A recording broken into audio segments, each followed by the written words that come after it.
கர்த்தரும் உன்னதமான ராஜனுமாயிருக்கிற ஆண்டவர் இயேசு கிறிஸ்துவின் நாமத்தினாலே யாவருக்கும் அன்பின் வாழ்த்துக்கள். தேவன் தாமே ஒவ்வொருவரிலும் இன்னும் அதிசயங்களை செய்து மகிமைப்படுத்துவாராக. இந்த நாளுக்குரிய தியான வசனம் சங்கீதம் 149 அதன் 4வது வசனம். கர்த்தர் தம்முடைய ஜனத்தின் மேல் பிரியம் வைக்கிறார் என்று இந்த வேத பகுதி நமக்கு சொல்லுகிறது. கர்த்தர் தம்முடைய ஜனத்தின் மேல் பிரியம் வைக்கிறார். அப்படியானால் கர்த்தருடைய ஜனம் யார்? ஏன் அவர்கள் மேல் கர்த்தர் பிரியம் வைக்க வேண்டும் அப்படி என்று சொல்லி நாம் கவனித்து பார்ப்போம் என்றால், கர்த்தரை சொந்த இரட்சகராகவும் மீட்பராகவும் வாழ்வின் நாயகராகவும் ஏற்றுக்கொண்டிருக்கிற ஒரு தேவனுடைய பிள்ளை கர்த்தருடைய விலையேறப்பட்ட இரத்தத்தினால் மீட்கப்பட்டபடியினாலே கர்த்தர் தம்முடைய ஜனத்தின் அந்த மந்தையிலே அவர்களை சேர்த்து கொள்ளுவதை நாம் காண முடிகிறது.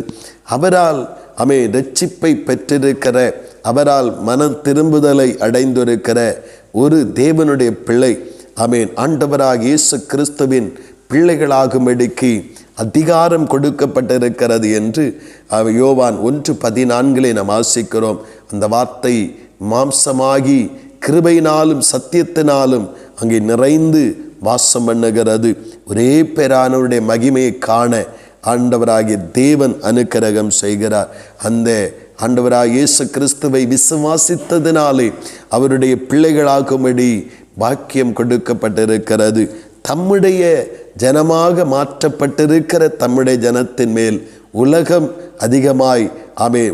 அதிகமாய் அவர்களை நேசிக்காது. உலக மக்கள் தேவ ஜனத்தின் மேல் அதிகமான பாசம் காட்டிவிட மாட்டார்கள். ஏன்? தேவனை அறிந்தும் தேவனுடைய வசனத்திற்கு கீழ்ப்படியாதவர்கள் கூட தேவ ஜனத்தின் மேலே அதிகமான அக்கறை கொண்டவர்களாக இருக்க மாட்டார்கள். ஆனால் வேதம் சொல்லுகிறது, இவர்களெல்லாம் தேவனை சார்ந்து நிற்கிற தேவ பிள்ளைகளாய் தெரிந்து கொள்ளப்பட்ட தேவ ஜனத்திற்கு சகலமும் எதிராகவும் பிரதிகூலமாகவும் நிற்கும் பொழுது கர்த்தர் தமது ஜனத்தின் மேலே பிரியமைத்து அவர்களை நடத்த ஆரம்பிக்கிறார். அந்த பகுதியை வாசிக்கும் பொழுது அந்த கர்த்தர் பிரியமைத்த தமது ஜனத்தை எவ்வளவாய் சிறப்பாய் நடத்தி மகிமைப்படுத்துகிறார் என்று அந்த பகுதிகள் நமக்கு சொல்லுகிறது. இந்த நாட்களிலே நாம் இயேசு கிறிஸ்துவை ஏற்றுக்கொண்டு தேவனுடைய பிள்ளைகளாக நாம் அங்கீகரிக்கப்பட்டிருக்கிறது உண்மையானால், இந்த உலகம் நம்மை பகைத்தாலும், உறவுகள் நம்மை வெறுத்தாலும், மனிதர்கள் புரிந்து கொள்ள முடியாமல் நம்மை ஒதுக்கி வைத்தாலும், ஆண்டவராகிய தேவனுடைய பிள்ளைகளாக இருப்பதினாலே கர்த்தர் நம்மேல் பிரியம் வைத்து நமக்கு தேவையான அனுகூலங்களையும் மனித சகாயங்களையும் நன்மைகளையும் வாழ்விலே ஏற்படுத்துவதை நாம் இதன் மூலமாய் அறிந்து கொள்ள முடிகிறது.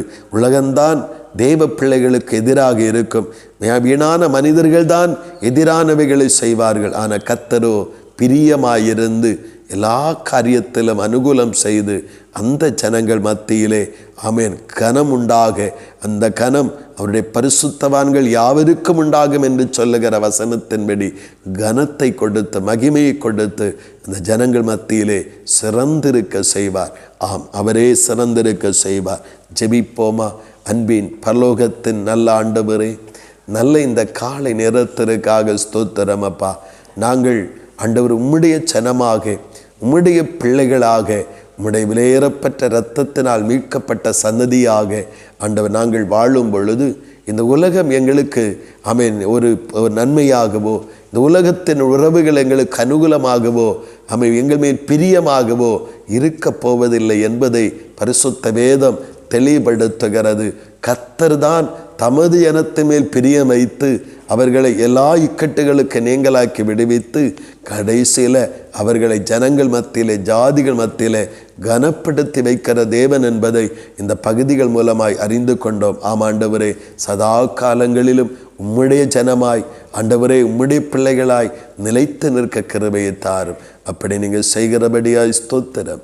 இயேசு கிறிஸ்துவின் மூலம் ஜெபிக்கிறோம் ஜீவனுள்ள நல்ல பிதாவே, ஆமேன் ஆமேன்.